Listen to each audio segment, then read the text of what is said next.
మోహన్ రెడ్డి గారు చెప్పింది ఇది బందరు పోర్ట్ ఉంది, ఇటు విజయవాడ ఉంది, అటు గుంటూరు ఉంది, అటు నాగాయలంక, మరి అవనిగడ్డ, గుడివాడ, హనుమాన్ జంక్షను, మరి ఎన్ని గ్రామాలు కలుపుకునే కనెక్టివిటీ ఉంది కాబట్టి ఇక్కడ డెవలప్ అవడానికి ఆస్కారం ఏర్పడుతుంది. కాబట్టి కొంచెం 10,000 కోట్లతో రింగ్ రోడ్ లాగా ఏర్పాటు చేసుకుంటే ఓ పక్కన ఇండస్ట్రీస్ వచ్చినా, ఓ పక్కన ఫార్మా ఇండస్ట్రీస్ వచ్చినా, ఓ పక్కన ఐటీ వచ్చినా, ఓ పక్కన ఎలాగా మన అమరావతిలో అసెంబ్లీ ఉంది, సెక్రటేరియట్ ఉంది, ఇది పెద్ద ఎత్తున అభివృద్ధి చెందుతున్న ఉద్దేశం మీద మావి గన్ ఆయన లాస్ట్లో కూడా మాట్లాడినాడు.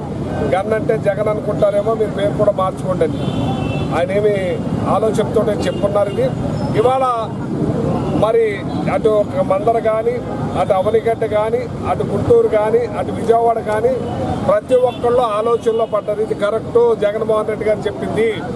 ఇక్కడ ఆల్రెడీ కనెక్టివిటీ ఉంది కాబట్టి, ఆల్రెడీ ఇక్కడ ప్రజలు ఉన్నారు కాబట్టి, 60 లక్షల జనాభా ఉన్నారు కాబట్టి, అక్కడ 10-12 ఊర్లు ఉన్నాయి. అంతా పోసి అక్కడ 25 లక్షలు కూడా నేను జనాభా అక్కడ పెట్టే కన్నా ఇది డెవలప్ చేసుకుంటే తక్కువ ఖర్చుతోటి హైదరాబాద్ను మించి రాష్ట్రంగా తయారవుతానికి ఆస్కారం ఉంది. కాబట్టి ఆయన చెప్పిన మాటని ప్రతి ఒక్కళ్ళు కూడా ఇవాళ ఆలోచనతోటి అందరూ కూడా అంగీకరించే టైంలో ఇవాళ ఏదైతే రాధాకృష్ణ బాధతోటి మరి అక్కడ ఆయన ఏం కోరుకున్నారో ఏం చేశారో మాకు తెలియదు. కానీ ఆయన ఒక ఇలాగా వైఎస్ఆర్ పార్టీకి సంబంధించిన మహిళల మీద, అందరు రాష్ట్రం మీద మహిళల మీద, చెల్లులుగా భర్తలకి భార్యలను చెల్లులుగా చేసి వేరే పెళ్లి చేయమని చెప్తున్నాడంటే మీ భార్య నిన్ను మరి క్షమించదని చెప్పి సందర్భంగా తెలియజేస్తున్నాను. వెంటనే మీరు మాట్లాడిన వాగుడు వెనక్కి తీసుకుని క్షమాపణను మహిళా లోకానికి చెప్పకపోతే మహిళలు నిన్ను ఎప్పుడు క్షమించరని చెప్పి ఈ సందర్భంగా తెలియజేస్తున్నాను. నువ్వు ఏ స్థాయి నుంచి వచ్చి ఏ స్థాయికి వెళ్ళావో ఒకసారి నువ్వు ఆలోచించుకోవాలని చెప్పి తెలియజేస్తున్నాను. ఇవాళ ఈ రాష్ట్ర అభివృద్ధికి మీరు ఏమన్నారు, ఎలక్షన్ ముందు సంపద సృష్టిస్తామన్నారు. ఇవాళ సంపదను సృష్టిస్తాం కదా, అప్పులు సృష్టిస్తున్నారు. 18 నెలలు 22 నెలల్లోనే 2,40,000 కోట్లు అప్పు చేశారంటే జగన్మోహన్ రెడ్డి 3,40,000 కోట్లు అప్పు, 2,40,000 కోట్లు.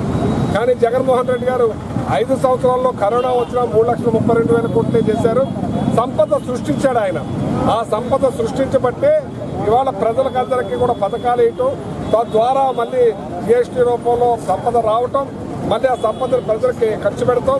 ఇవాళ 17 మెడికల్ కాలేజీలు కట్టించినా, అలాగే పెద్ద ఎత్తున మరి కిడ్నీ సెంటర్ కట్టించినా, పోర్టులు కట్టించినా, జట్టీలు కట్టించినా, సచివాలయాలు కట్టించినా, RBK సెంటర్లు కట్టించినా, ఎన్నో అభివృద్ధి కార్యక్రమాలు చేశారు. మేము చెప్పుకోలేకపోయాం. మీరు ₹10 పని చేసి 100 రూపాయలు అభివృద్ధి చేశామని చెప్పుకుంటారు. మేము 100 రూపాయలు చేసి కూడా ₹1 కూడా చెప్పుకోలేదు. ఇచ్చేదంటే ప్రజలకు పని చేయాలి, అభివృద్ధి కార్యక్రమాలు చేయాలనే తపంతోటే జగన్మోహన్ రెడ్డి గారు చేశారు. ఇవాళ మీరు ఈ రాష్ట్రాన్ని అప్పులు ఊబులోకి నెట్టేస్తున్నారు. అటువంటిది మీరు అమరావతిని ఎలా డెవలప్ చేస్తారని మిమ్మల్ని అడుగుతున్నాను. పక్కన మరి అలాగే మరి గ్రీన్ ఫీల్డ్ డెవలప్ చేశారు. అక్కడ ఎవరో కూడా ఉండే పరిస్థితి లేదు. 20 సంవత్సరాలు అయింది. అటువంటి పరిస్థితిని రానివ్వకుండా ఉండాలంటే జగన్మోహన్ రెడ్డి గారు తీసుకున్న దాని మీద లక్షలాది మంది అభివృద్ధి చెందడానికి, మరి ఆళ్ళకాళ్ళ లేఅవుట్లేసి డెవలప్ చేయడానికి బాగుంటుంది. కాబట్టి ఇది మంచి నిర్ణయం అని చెప్పి తీసుకోవాలని చెప్పి మీరు వెంటనే మరి రాధాకృష్ణని ఈ కూటమి ప్రభుత్వం ఖండించాలి. మరి రాధాకృష్ణ తప్పు చేసిన దాన్ని మరి ఒక అంబాటి రాంబాబు మీద మీరు ఏమన్నాడో తెలియదు, కానీ మీరు అన్ని కేసులు పెట్టి లోపల పెట్టారే.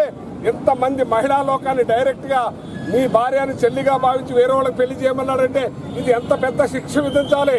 వెంటనే మీరు అరెస్ట్ చేయకపోతే మాత్రం ఇది మూల్యం చెల్లించుకుంటారని చెప్పి తెలియజేస్తూ రాధాకృష్ణ వెంటనే ఇది రాతలు వెనక్కి తీసుకోవాలని చెప్పి కోరుతున్నా. రాష్ట్ర వ్యాప్తంగా వైఎస్ఆర్ పార్టీ ఆధ్వర్యంలో ఏబిఎన్ రాధాకృష్ణ చేసినటువంటి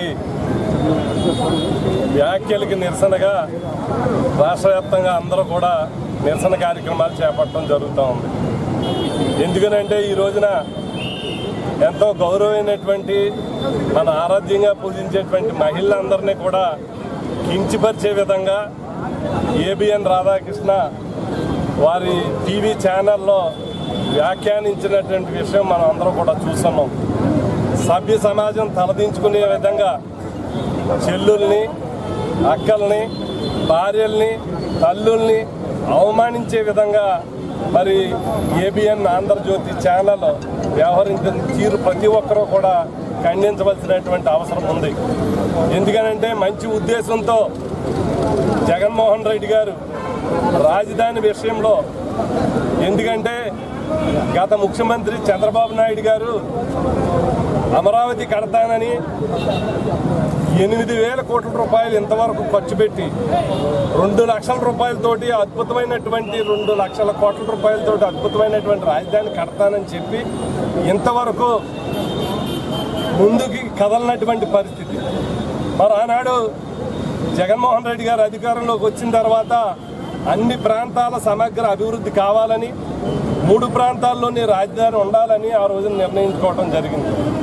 అనేక ఆటంకాలు, మరి అప్పుడు ప్రతిపక్ష నాయకులుగా కోర్టులకు వెళ్తాం, ఆటంకాలు సృష్టించడం మీరు అందరూ చూస్తున్నారు.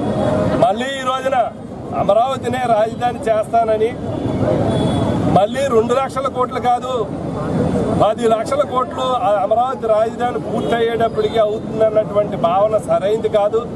ఇప్పటికే అప్పులూపులో ఉన్నాం ఈ రాష్ట్రం. ఇన్ని లక్షల కోట్లు ఖర్చు పెట్టే బదులు నా సూచన చెబుతూ ఉన్నా, ఇటు బందరు, విజయవాడ, గుంటూరు ఇలాంటి పట్టణాలని కలిపి, 3 కలిపి ఒక రాజధాని చేస్తే తక్కువ ఖర్చుతో మంచి అద్భుతమైన రాజధాని తీసుకురావచ్చు అన్నటువంటి సూచన చేస్తే, దాన్ని ఈ రోజున కూటమి నాయకులు కానీ, ఈ ప్రభుత్వం కానీ, వారికి సహకరిస్తున్నటువంటి ఈ ఛానళ్ళు కానీ మరి ఎలాంటి వ్యాఖ్యలు చేస్తున్నారో మీరు అందరూ కూడా చూస్తూ ఉన్నారు.